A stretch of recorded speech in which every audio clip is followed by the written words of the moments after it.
Bonjour, moi je m'appelle Mickaël Mingeot et je suis instructeur au sein du centre de formation de sécurité CIPS. C'est un centre de formation en sécurité basé à Étrembières depuis 2012. Alors nous on fait le métier de la sécurité privée, le métier de l'agent de sécurité cynophile, le métier de la sécurité incendie, donc tout ce qui est SIAP, et le métier de secouriste. La sécurité privée emploie beaucoup de personnes, ils sont en manque de personnel.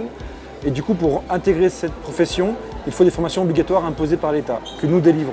Pendant nos formations de 5 semaines, qui durent 5 semaines, souvent les entreprises viennent chez nous directement recruter avant la fin de la formation. Parce qu'en fait, il y a un tel déficit qu'ils viennent à la source. Il n'y a pas vraiment de profil idéal, femmes, hommes, même ceux qui ont des handicaps, ils sont bienvenus en sécurité privée, parce qu'il y a chaque poste a des besoins spécifiques, pas forcément du gros bras et du costaud. En prérequis, il faut savoir parler français et comprendre le français. Donc c'est un niveau B1 au niveau européen qu'il faut. Il n'y a pas besoin de nationalité française. On peut être Union européenne ou étranger, sans problème.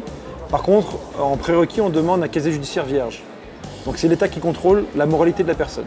On est en déficit de femmes en sécurité privée, mais on a besoin d'elles.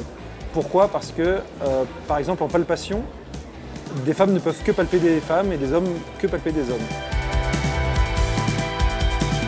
Quand on voit le candidat, c'est l'amour de la rigueur, enfin, apprécier la rigueur, donc niveau apparence.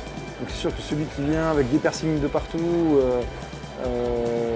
mal habillé, forcément le premier contact est difficile. J'en suis à 35 contacts depuis ce matin où ils sont très intéressés d'intégrer le métier. Et pour eux, donc, il y a tout type d'âge. J'ai eu des gens de 18 ans jusqu'à 62 ans. Alors généralement, le Pôle emploi sont nos premiers financeurs, comme avec les missions locales, etc. Puisque eux, ils savent que s'ils financent cette formation-là, derrière, ils trouvent forcément du travail.